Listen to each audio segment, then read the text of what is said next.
Hey guys, the tool today doesn't use the 18 or the 40 volt Ryobi batteries. Today we're looking at the compact laser level by Ryobi with air grip technology, the ELL1002, and it uses 2 standard AAA batteries. Stay tuned because we're gonna open it up and take a look.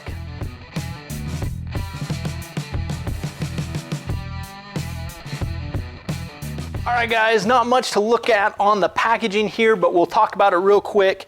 Again, it does include the laser level, the rough surface adapter, 2 AAA batteries, and the operator's manual. It says that it attaches to most surfaces without tape, pins, or tack because of the air grip vacuum base, and it does have 2 levels for multi-directional leveling with 20-foot laser range. So let's go ahead and open up and take a look. Just grab our scissors here.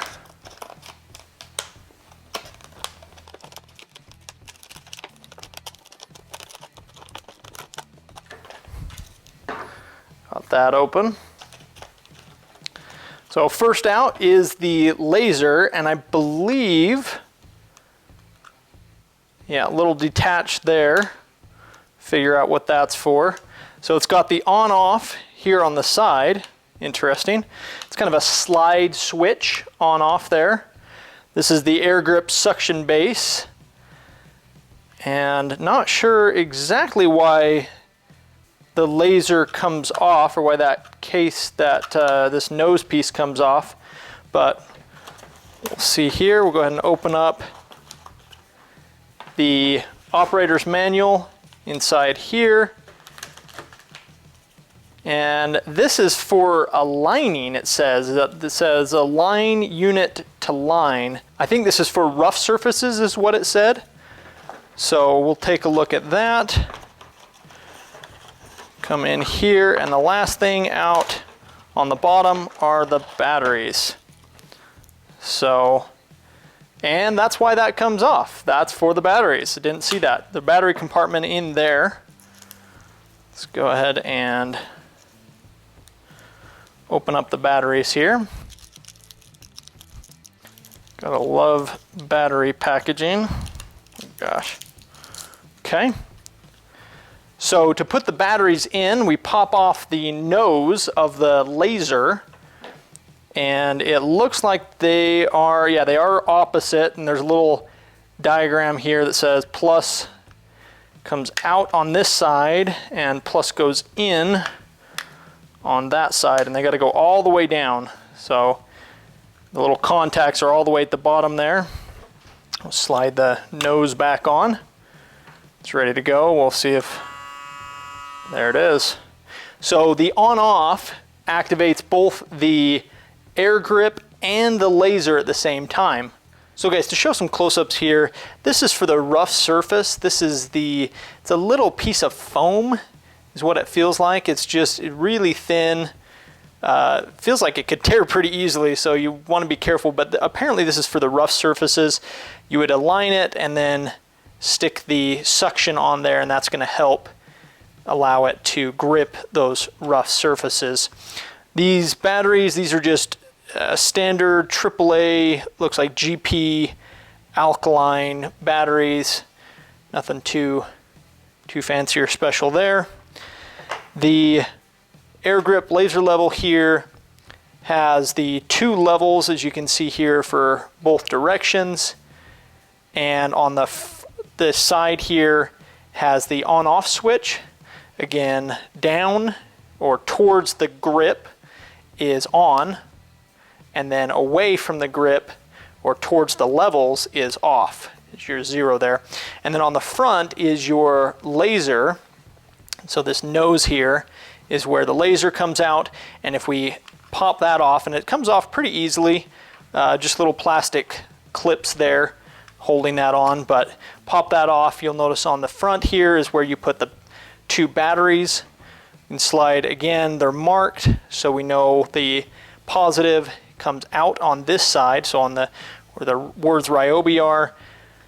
We can go ahead and slide that with the positive coming out and just make sure that they go all the way down to the bottom there. Same thing on the other side, except reverse. Positive goes in first and slides down. There we go. And the nose goes right back on like that. Now we're ready to go. Go and flip that on. There it is. All right, guys, now what we're gonna do is take out our Decible Counter app and check the volume, because that's one of the things that it says is that it is pretty quiet, and so far it seems pretty quiet, but let's find out how quiet. We're gonna test it two different ways. First, we'll just hold it and turn it on and see how it does, and then we'll try and suction it to the table here and see if it's any louder while it's actually using that suctioning motion. So first up here, we have the Decible Counter app and our laser level. Go ahead and turn it on.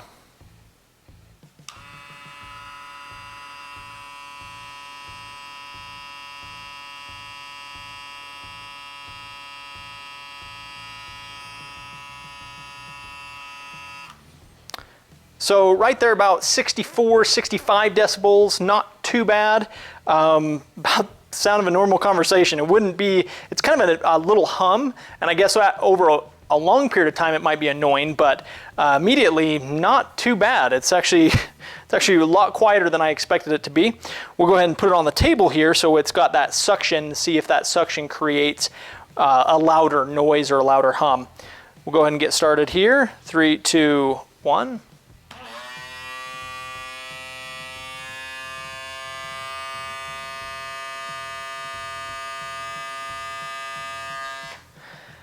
And almost 10 decibels louder, 75-ish, somewhere around there on this table. And I don't know if it's because of the table quality. So what we'll do is we'll turn around and do it on the back wall as well, just to give a third option or a variable there. So we'll go ahead and stick it to, clean off the back here, stick it to the wall here like that. We'll go up like that so you can all see it. And hit the counter.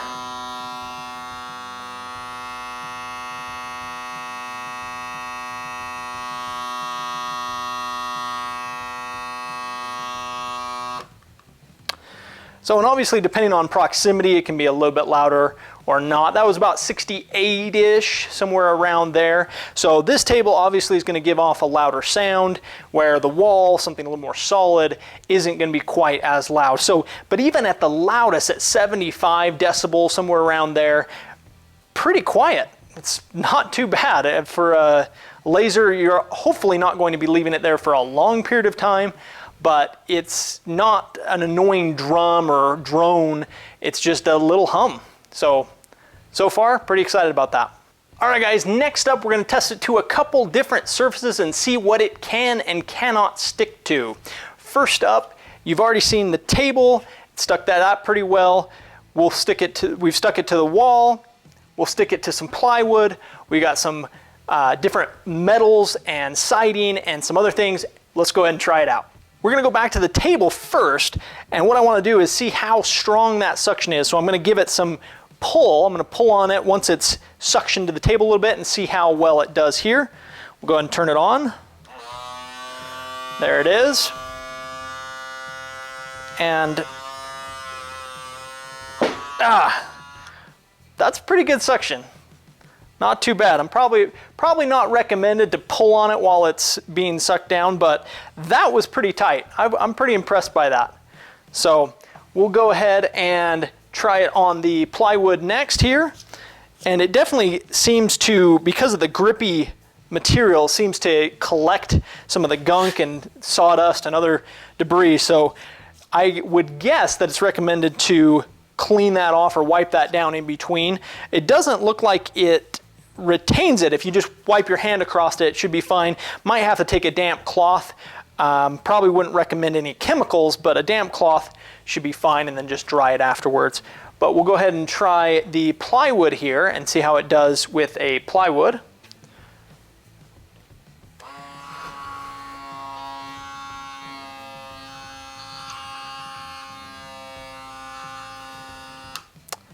So it does not seem to be able to stick to this raw plywood. Now we do have some other material here as well.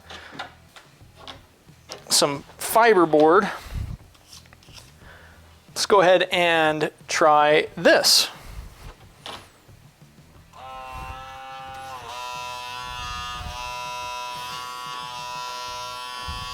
Ooh.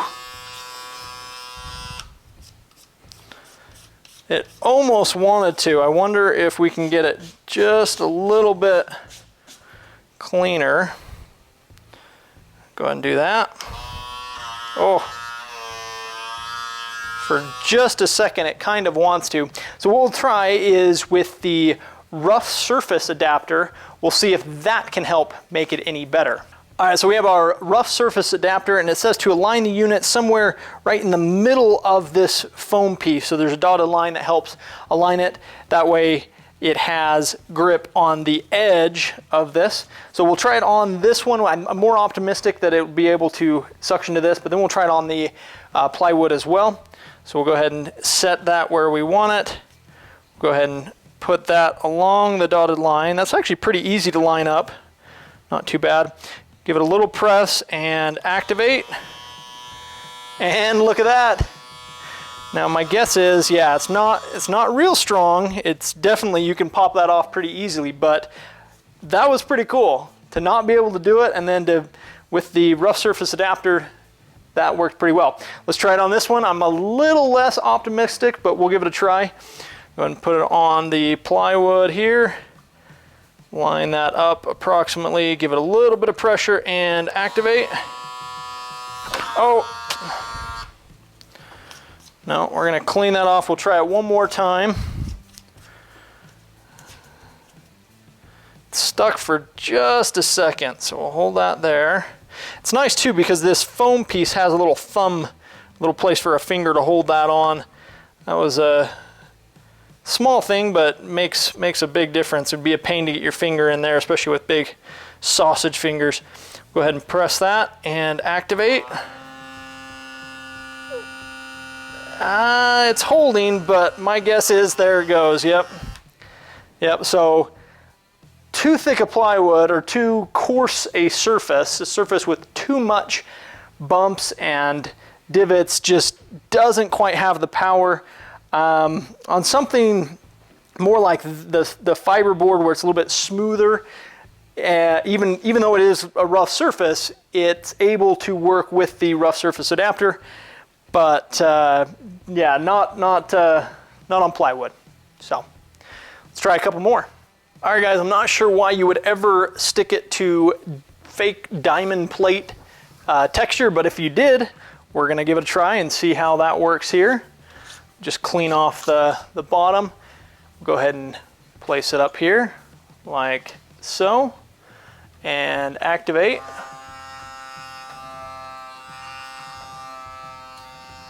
Nope, not enough. My guess is even with the coarse surface or rough surface adapter, it's still not gonna like that, but we'll give it a try anyway. See how it does.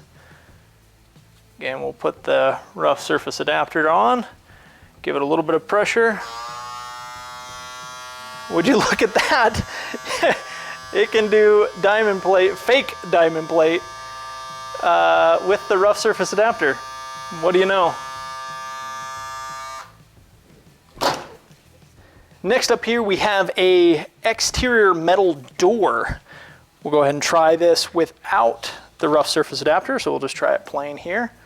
Go ahead and stick that on there. No problems at all. And that has a really nice stick. Such a nice stick that it doesn't want to come off now. There it goes.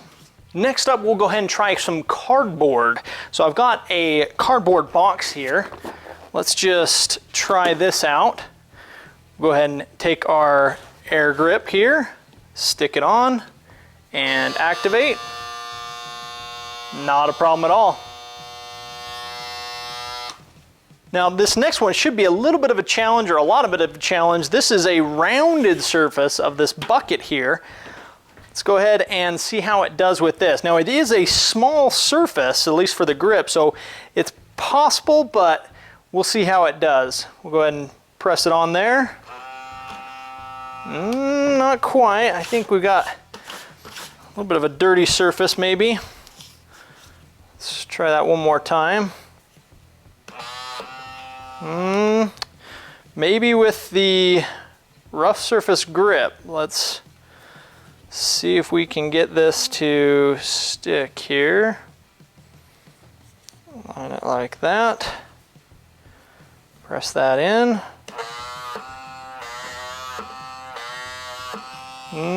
Nope. So a rounded surface is not going to work. Something like this bucket. It almost wants to, but it's just not quite enough suction.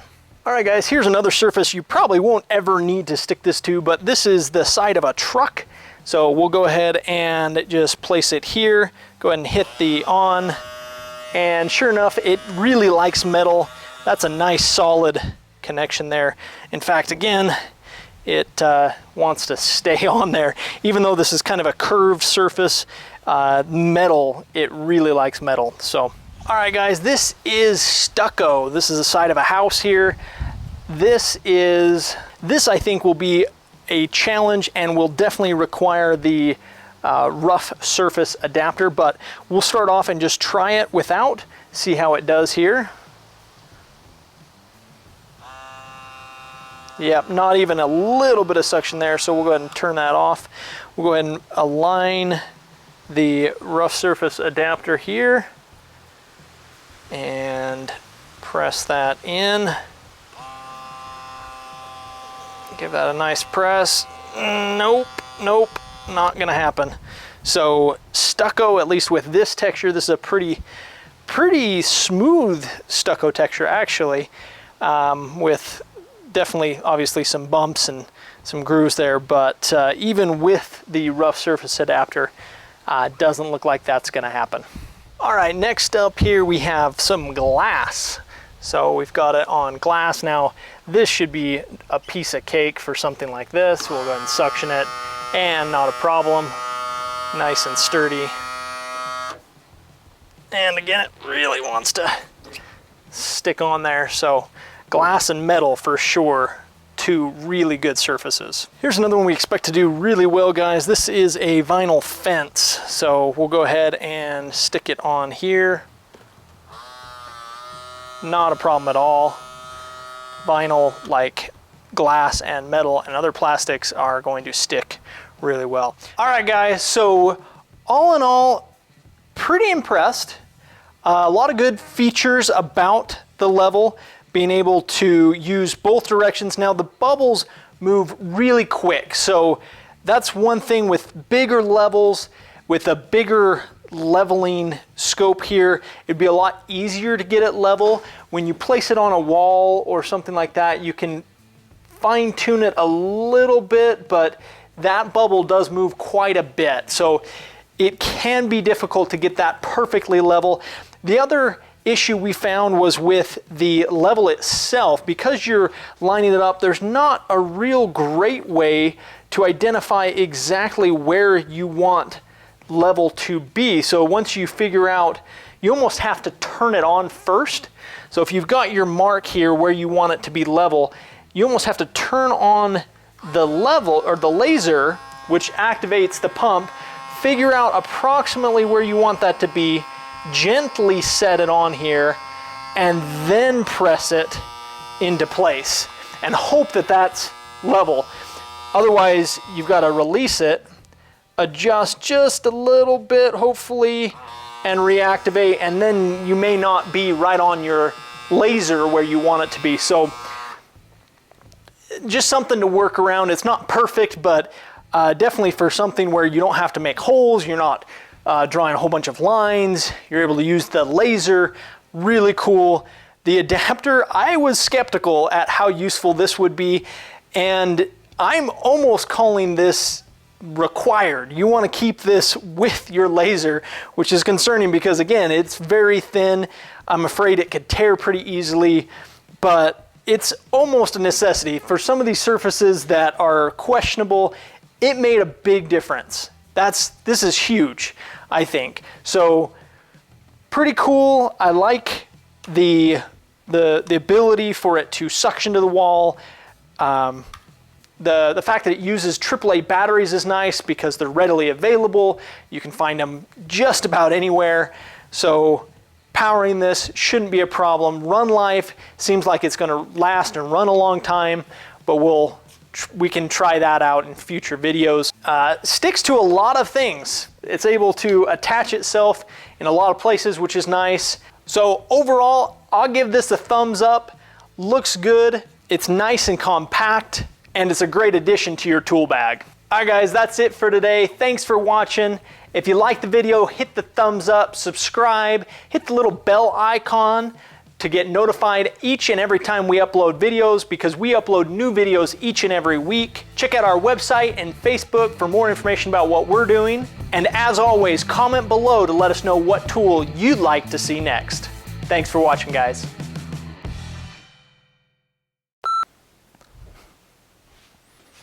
What the heck did I do with it?